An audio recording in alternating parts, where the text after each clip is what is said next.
मेरा नाम स्नेहा है। मैं एक आम लड़की थी, जिसे स्कूल जाना, पढ़ाई करना और दोस्तों के साथ खेलना पसंद था। लेकिन एक दिन मेरी ज़िंदगी हमेशा के लिए बदल गई। मैं आज को अपनी कहानी खुद सुनाने जा रही हूँ। 8वीं कक्षा की छात्र थी। मेरे माता पिता मुझे एक बढ़िया स्कूल में दाखिला दिलाया था, जहाँ अनुशासन और शिक्षाओं को सर्वोपरि रखा जाता था। मेरे गणित शिक्षक आदित्य सर स्कूल के सबसे बड़े अनुभवी शिक्षकों में से एक थे।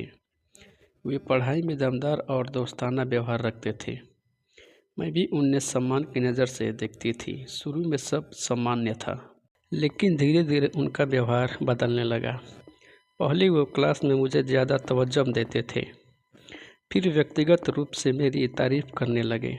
मैंने इसे गुरु शिष्य रिश्ते का एक हिस्सा समझा, लेकिन जल्द ही मुझे एहसास हुआ कि कुछ तो गलत हो रहा है।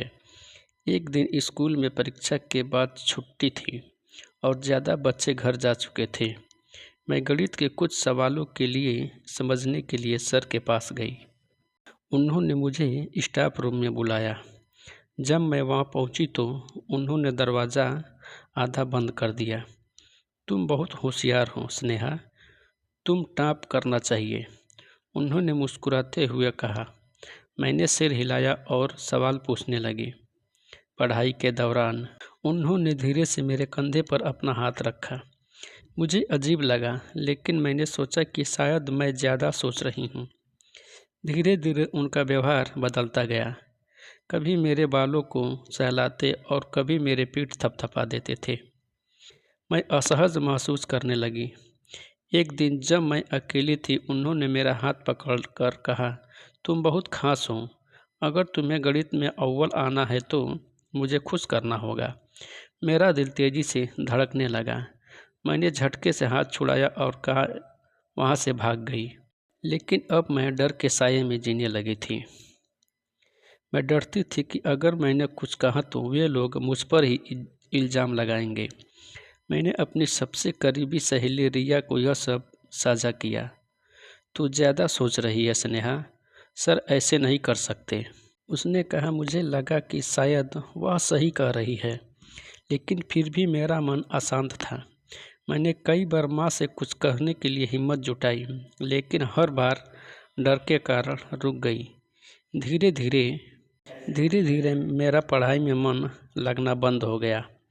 मेरे नंबर गिरने लगे। मैं स्कूल जाने से डरने लगी, लेकिन कोई समझ नहीं पा रहा था कि मेरे साथ क्या हो रहा है।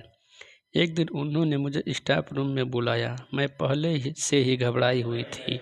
जब मैंने देखा स्टाफ रूम में केवल आदित्य सर हैं तो मेरी घबराहट और बढ़ गई, लेकिन मैंने सोचा कि शायद इस बार सब ठीक होगा। जैसे ही मैं अंदर आई, उन्होंने दरवाज़ा बंद कर दिया और मुझे अपने पास बेंच पर बैठने के लिए कहा। फिर से वे बालों में हाथ फेरते हुए बोले, स्नेहा, तुम मुझसे डरती क्यों हो? अगर तुम मेरी बात मानोगी तो मैं तुम्हें क्लास में टॉप करा दूंगा। मैंने कहा, सर मुझे जाने दीजिए। पर उन्होंने मेरी हाथ पकड़कर मुझे अपनी ओर खींच लिया और अपनी बाहों में भर लिया। मैंने छुड़ाने की बहुत कोशिश की, लेकिन उनकी पकड़ इतनी मजबूत थी कि मैं छुड़ा नहीं पाई। फिर धीरे धीरे उनकी हाथ मेरे पीठ से होते हुए मेरी कमर तक आ गई और वे मेरे होठों को किस करने लगे। जब मुझे लगा कि मेरी इज्जत अब नहीं बचेगी तो मैंने पूरी ताकत लगा के चिल्ला दिया, मुझे छोड़ दीजिए, मुझे जाने दीजिए। मेरी चीख सुनकर पास से गुजर रही एक महिला शिक्षिका अंदर आ गई। मैं कांप रही थी, लेकिन मैंने सब कुछ बता दिया। मुझे डर था कि वो लोग मुझ पर यकीन नहीं करेंगे, लेकिन मेरी माँ बाप मेरे साथ खड़े थे। स्कूल के प्रशासन तुरंत कार्रवाई की। जब अन्य लड़कियों से पूछताछ की गई तो उन्होंने भी बताया, हाँ, उन्होंने भी ऐसा महसूस किया था, लेकिन डर के कारण कुछ कह नहीं पा रही थी। आदित्य सर को निलंबित कर दिया गया और बाद में उनके खिलाफ कानूनी कार्रवाई हुई। मैंने राहत की सांस ली, लेकिन मेरे अंदर डर का और दर्द अभी भी कायम था। मैं अपनी जैसी लड़कियों से कहना चाहती हूँ कि चुप्पी किसी भी समस्या का हल नहीं होती, बल्कि आवाज़ उठाना ही सही रास्ता होता है। अब मुझे समझ आ गया कि डर को जितना सहज किया जाता है वह उतना ही बढ़ता जाता है। लेकिन अब हम उनका सामना कर सकते हैं। हमारे अंदर से डर ख़त्म हो जाता है। तो मेरे प्यारे साथियों, यह कहानी कैसी लगी कमेंट बॉक्स में ज़रूर बताएं और हमारे चैनल को सब्सक्राइब ज़रूर करें।